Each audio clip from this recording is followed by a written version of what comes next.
नमस्कार दोस्तों, आपका हमारे YouTube चैनल ओए कहानियाँ में स्वागत है।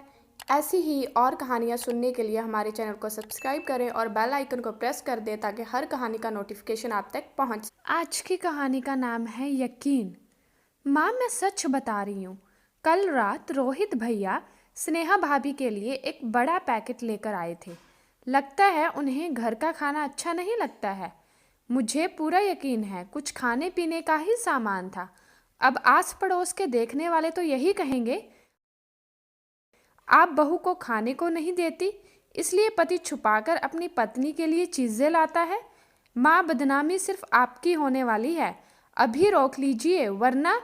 बेटी अंजलि ने अपनी माँ को मिर्च मसाला लगाते हुए बात बताई। परमिला जी कान की जरा कच्ची थी। तुरंत अपनी बेटी की बातों में आकर चिल्लाई, ऐसा क्यों भला? हमारे घर में तो सब कुछ बनता है। मैं तो स्नेहा बहू का कितना ख्याल रखती हूँ। उसके खाने पीने पर कभी पाबंदी नहीं लगाती, बल्कि कितनी बार वो अपनी पसंद का खाना खाती है। और तो और कितनी बार तुम लोग ऑनलाइन पिज्ज़ा पास्ता भी मंगाते हो, मौके पर बाहर जाकर भी खाते हो। फिर क्यों अच्छा नहीं लगता होगा? और मैंने स्नेहा को पहले ही समझा दिया था, हमारे घर में कुछ भी छुपाकर नहीं आएगा, जो आएगा सबके सामने आएगा। फिर भी उसने ऐसी हरकत की। मेरे बेटे को बरगलाने की कोशिश की। परमिला जी अपनी बेटी की बात सुन गुस्से से तमतमा उठी, जिसे देख अंजलि मन ही मन मुस्कुरा रही थी, क्योंकि उसने सास बहू के बीच में फूट डालने का काम कर दिया था। रोहित और स्नेहा की शादी को 1 साल हुए हैं और वो प्रेग्नेंट है। अब आए दिन उसका मन कभी खट्टा तीखा तो कभी मीठा खाने का करता। कभी कभी खुद का बनाया खाना भी उसे पसंद नहीं आता, तो दही अचार से रोटी खाकर भी संतुष्टि पा जाती थी, तो कभी पूरी हलवा से ही खाती थी। बस अपनी भाभी की इसी परेशानी का फायदा उठाकर अंजलि ने उसके खिलाफ अपनी माँ के कान भर दिए। क्यों, आइए जानते हैं।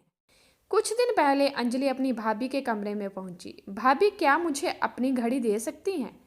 मुझे कॉलेज पहनकर जाना है, शाम को लौटा दूंगी। स्नेहा एक बहुत ही सुलझी व्यवहारिक लड़की है, इसलिए उसने अपनी ननद को बड़े प्यार से बोला, अंजलि बुरा मत मानना, वह घड़ी मेरी मौसी अमेरिका से लाई है और मुझे बहुत पसंद भी है। वह मैं तुम्हें नहीं दे सकती। तुम चाहे तो कुछ और मांग लो। वाह भाभी, 2 कौड़ी की घड़ी मांगी तो मना कर दिया, अब कुछ और क्या मांगूं? अभी आपकी साड़ी मांगूंगी तो कहेंगी भुआ की साड़ी है, पर्स मांगूंगी तो कहेंगी दीदी ने दिया है। क्या मुझे मंगता समझ रखा है? वो तो आपको अपना समझकर मांग लिया था, मगर आपका तो दिल बहुत छोटा निकला। ऐसा मत कहो अंजलि, पिछली बार मैंने तुम्हें लहंगा दिया था, तुमने पार्टी में खाने पीने के दाग लगाकर खराब कर दिया। उसके बावजूद भी मैंने अपनी सबसे सुंदर सैंडल दी थी, वो भी तुम तोड़ कर ले आई थी, तब भी मैंने कुछ नहीं कहा था।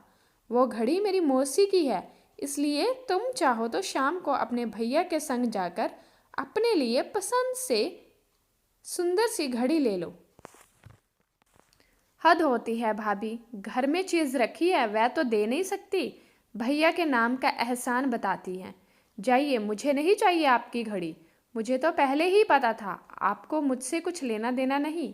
आपको तो बस भैया प्यारे हैं, हम लोग आपके अपने थोड़ी ना हैं। बोल पैर पटक कर उसके कमरे से चली गई। बस इसी बात से चिढ़कर उसने स्नेहा से बदला लेना चाहा और अपनी माँ से डांट पड़वाने का प्लान बनाया। उसने अपनी माँ को भड़का दिया ताकि सास बहू के बीच में तू मैं हो जाए तो बड़ा मज़ा आए। गुस्से से परमीला जी स्नेहा के कमरे में पहुंची तो देखा एक डिब्बा पलंग के सिरहाने रखा हुआ था, जिसे देख उनका शक यकीन में बदल गया कि रोहित स्नेहा के लिए छुपाकर कुछ खाने के लिए लाया था। वे बोली, स्नेहा बहू, हमने तुम्हें किस बात की कमी रखी है जो तुम मेरे बेटे से चोरी छुपे खाने पीने की चीज़ें मंगवाती हो, जबकि मैंने तुम्हें पहले ही कह दिया था हमारे घर में यह सब नहीं चलता। जो करना है तुम मुझे बताकर भी सब मंगवा सकती हो, फिर यह छुप कर घर में सामान लाना क्यों? अभी भी वक्त है, सुधर जाओ। स्नेहा अचानक से अपनी सासू माँ की बातें सुन हड़बड़ाते हुए बिस्तर से उठी और बोली, माँ जी, आप क्या कह रही हैं? मुझे कुछ समझ में नहीं आ रहा। हाँ, तुम्हें क्यों समझ में आएगा? तुमने मेरे बेटे को गुलाम जो बना लिया है। अब तुम जैसे चाहोगी वैसे ही नाचेगा, और इस घर में कल को 2 चूल्हे भी हो जाएंगे। क्योंकि तुम्हें हमारी रसोई का खाना पसंद नहीं आता, इसलिए चुगली कर अपने पति से छुप कर खाना मंगवाती हो। सही कहते हैं लोग, आजकल की लड़कियां सास ससुर के नियम कायदे में रहना नहीं चाहती, उनकी सेवा नहीं करना चाहती। बस उन्हें तो अपना पति प्यारा है, उसे कब्जे में करने के लिए साम दाम दंड भेद लगा देती। चिल्लाने की आवाज़ सुनकर ससुर राकेश जी कमरे में आए और बोले, ऐसा क्या हो गया जो तुम अपनी बहू की हालत जानते हुए भी उस पर चिल्ला रही हो? कोई बात है तो आहिस्ता से भी तो बोल सकती हो। और अगर रोहित कुछ लाया भी है तो इसमें गलत क्या है? बहू का मन इन दिनों कुछ भी खाने का कर सकता है, इतना तो तुम समझो। नहीं जी, मैं कुछ नहीं समझूंगी। समझना इसे पड़ेगा। यह घर मेरा है और यहाँ इसकी मनमानी नहीं चलेगी। अरे यह कोई अकेली है जो बच्चे पैदा करने वाली है? मैंने भी 2 बच्चे जने हैं, मगर ऐसी हरकतें नहीं की। किसी को पता नहीं था। अचानक रोहित बाथरूम से बाहर निकला और बोला, माँ, सुधरने की ज़रूरत आपकी बहू को नहीं, बेटी को है। अचानक से अपने भाई को देख अंजलि घबरा गई। उसे लगा भाई घर पर नहीं है। तब तक भाभी की क्लास लगा ली जाए। क्यों? गलती तो बहू की है, बेटी को क्यों कुछ बोलना? माँ, आप तो जानती हैं स्नेहा को कभी भी एसिडिटी और अपच हो जाती है। कल रात को खाना खाने के बाद उसे उल्टियाँ हो गई, फिर भी वह चुपचाप सोने की कोशिश करने लगी। अचानक से बोली, कुछ मीठा मिल जाता तो मुंह का स्वाद ठीक हो जाता। मैंने सोचा आपको जगाकर आटे का हलवा बनवा लूं, पर देखा आप सो रही थी, इसलिए मैं खुद उसके लिए गाजर का हलवा बाजार से ले आया। और जब इसे खिलाने लगा तो कहने लगी, नहीं, मम्मी जी को यह बिल्कुल पसंद नहीं आएगा कि मैं अकेले चुपचाप कुछ खाऊं। वह मेरे लिए कितना कुछ बनाती है, मेरा बहुत ध्यान रखती है। मैं उनका दिल नहीं दुखाऊंगी। आप ये हलवा रख दीजिए, कल सुबह हम सब मिलकर खाएंगे। मेरे लिए ठंडा दूध ला दीजिए, वही पी लूँगी। इसलिए वो बंद डिब्बा ऐसा का ऐसा ही रखा है।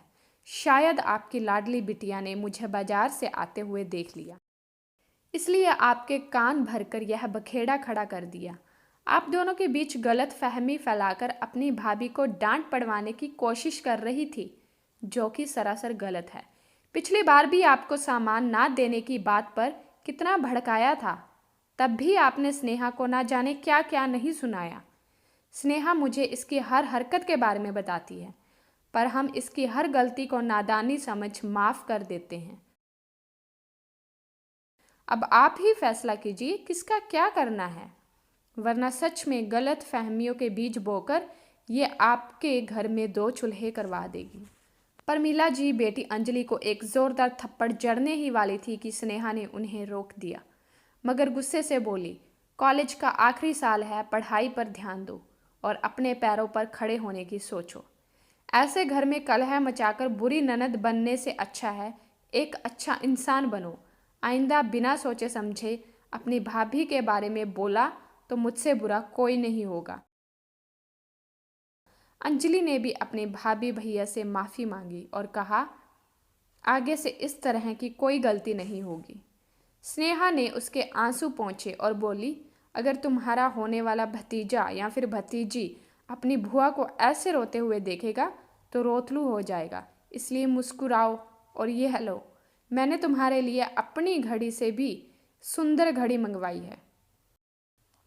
यह देख अंजलि को बहुत आत्मग्लानि हुई और तुरंत अपनी भाभी के गले मिलकर सारे गिले शिकवे दूर कर लिए।